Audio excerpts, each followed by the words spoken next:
Thank you so much. Good morning, everyone. Welcome to the session. It's wonderful to see you all. My name is Hsin. I'm a doctoral student in multilingual language education at The Ohio State University.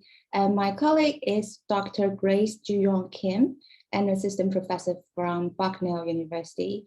So today we will talk about multimodality and psychological socialization in digital space. Grace will cover the first part from introduction to methodology, and I'll talk about our findings from the 2 research questions and all the way to the future directions for the research. So, Grace, please go ahead. Yeah, sure. Thank you, everyone. Thank you, Hsin, and thank you, everyone, for coming. It's a pleasure for us to see you here and to talk about our study. So I'll start. In the recent years, the use of technology in education has increased, and it's also shown in L2 learning as well. Research studies conducted on L2 learning and technology has examined various topics such as pragmatics, vocabulary learning, and learning autonomy in diverse contexts, from K-12 to college, and in different platforms such as social media, discussion boards, and technology use in in-person classrooms. Next slide, please. And L2 research and technology has focused on meaning making through multimodality. And in this study, we draw upon the following definition of multimodality, that is the combination of multiple sensory and communicative modes, such as sight, sound, print, images, video, music, all that produce meaning in any given message. Also, we recognize that taking the notion of multimodality seriously means finding, constructing, and using terms that apply to and encompass the characteristics and potential of all modes. Next slide, please. And for this study, we draw upon the theoretical framework or the paradigm of language socialization, which refers to the socialization through the use of language and socialization to use language, thus carefully examining the individuals in a social and cultural group and how they use language in their interaction to socialize, to use language, and also their use of language in sharing and transferring the cultural values that are important in their social and cultural groups. Now, specifically within language socialization framework, we are focusing on L2 socialization, which is defined as the process by which non-native speakers of a language or people returning to a language they may have once understood or spoken, but have since lost proficiency in, seek competence in the language, and typically membership and the ability to participate in the practices of communities in which that language is spoken. Now, the objective of our study is to investigate and identify the current areas of research at the intersection of technology and computer-mediated language socialization and L2 socialization. Now, this is a area of study that has recently gained interest. So it is extremely important to identify the research studies that have been conducted and also synthesize the findings in order to identify the future directions for research. And thus, in order to accomplish that, we have proposed the following 2 research questions, which are: first, how do L2 learners socialize each other through technology and in digital spaces? And secondly, how does multimodality mediate L2 socialization? Now, I'm going to briefly talk about our methodology.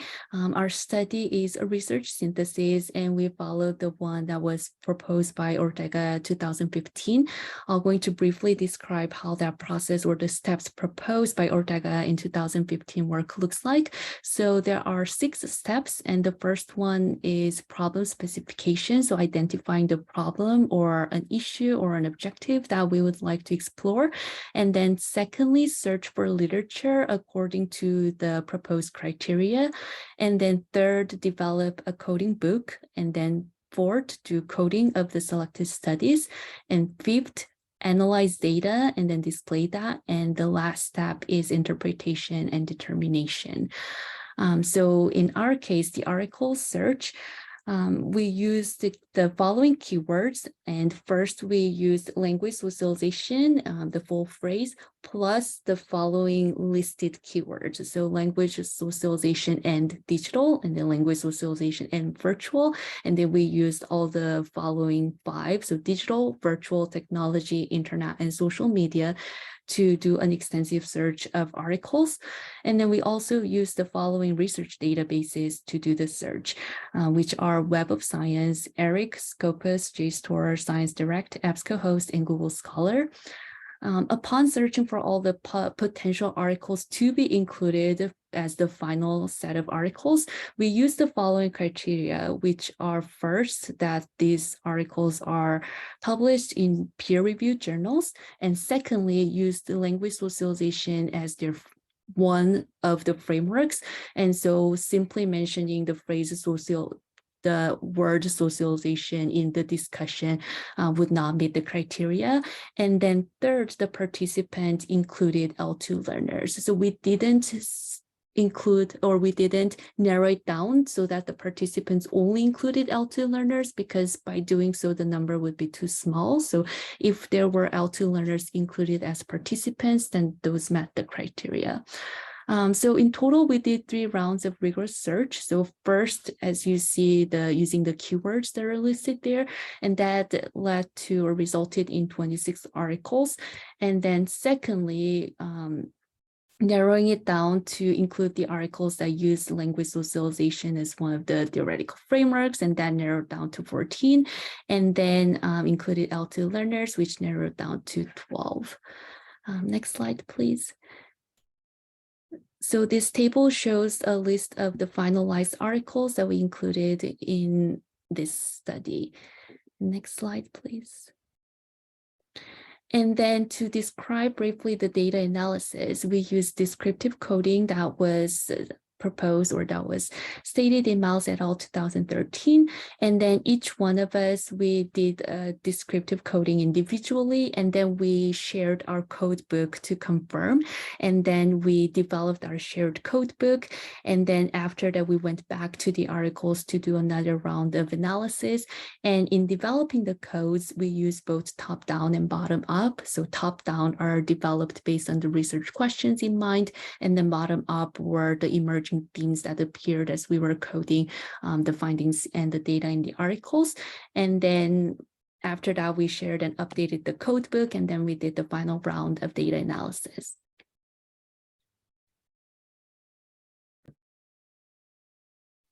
All right, thank you, Grace. Now I'll talk about our findings. So responding to research question 1, how do second language learners socialize each other through technology and in digital spaces? There were 4 categories identified. First, L2 learners learn languages and cultures from their more experienced and knowledgeable peers by expanding the use of English based on, for example, their first language, Burmese, in Durant's case. Also by learning the American way of saying things, like the international students always initiate the conversation from good things. For example, they would say, oh, you did make a very good point at something about something, and then they would continue their conversation. And also by socializing into field-specific discourses. So in Half-Learn and Use study, in this case, college law students used commenting functions and change tracking in Microsoft Word document for legal document writing practices. So this developed their legal cultural values and language use. Also, using a digital annotation tool in SOLMAS study, the use of digital annotation tool on second language socialization of EFL teacher candidates assists their reading and writing practices, academic reading and writing practices. The second category is about multi-directionality of socialization. So multi-directionality refers to the way in which social cultural norms of interaction are transferred to and from anyone in a socialization process with no age limit or predetermined role. So the less experienced peers can interact and socialize the more experienced peers as well. And it occurs when shifting between modes, such as in gaming. It facilitates co-construction and collaboration in the communities, where both novice learners and experienced learners socialize one another and co-construct an imagined online community, such as Wikipedia writing platform, and they collaborate together to game playing. In addition, in second language peer socialization with technology, L2 learners deployed new semiotic resources, such as digital images, video clips, in and out of school. So they could do this at school or at home or in the local communities with their neighbor, friends, other classmates living in the neighborhood, various contexts engaging in online gaming or digital learning platforms. And lastly, L2 learners have rather flexible use of their linguistic repertoires for various purposes. They mix their first and second language in online chat room, that is in Len's case. For example, they mix their language of English and Romanized Cantonese. So English was employed and privileged as a lingua franca, especially in video gaming play cases. Okay, the second research question we asked about how does multimodality mediate second language socialization? So two main categories. The first is there's a space and context for diverse semiotic resources. They engage with the text, images, videos, sounds, animations, etc. for intertextual connections. Multimodal features benefit L2 socialization by, for example, highlighting and underlining in the writing practices, tracking changes, commenting, and also they could insert images, videos, attachments, and screenshots in different studies for different purposes. The second category is about the additional multimodal affordances. For example, social emotional exchanges during game playing are relatively stress-free for the learners.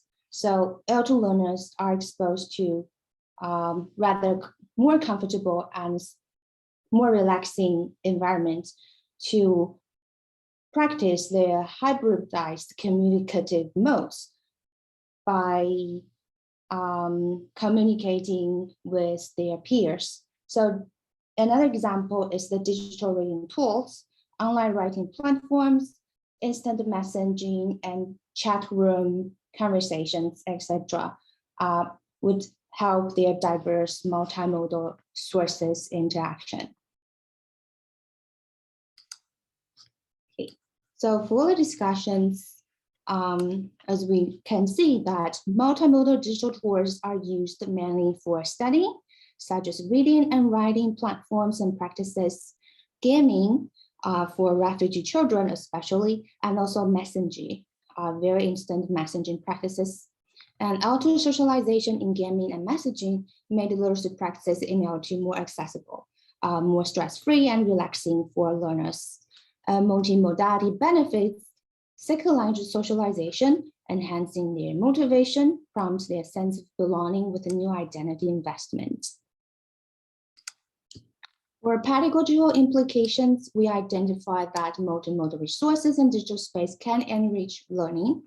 Integrating learning and other technology uses can support their peer socialization as well as language learning.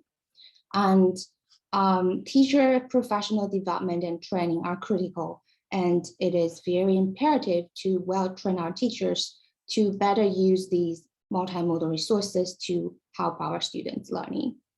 So therefore, a proper instructions for digital tools usage with clear purposes is very necessary for both young and adult learners. Therefore, we identify the future direction for research is first, there are more research on preschool to 12 learners in EFL contexts is needed, specifically peer socialization and student-teacher interactions. The affordances and constraints of digital elder socialization and elder development should be also discussed. And specifically, digital vernacular in semiotical media community, how that impacts elder socialization is underexplored. So that would be very interesting to look at that. And also how digital networks generate its own dynamics through multiple semiotics and linguistic resources. It might be very complicated, but it's also very promising. Okay, I think we're good at time. So we are happy to take your questions, feedback, or any suggestions.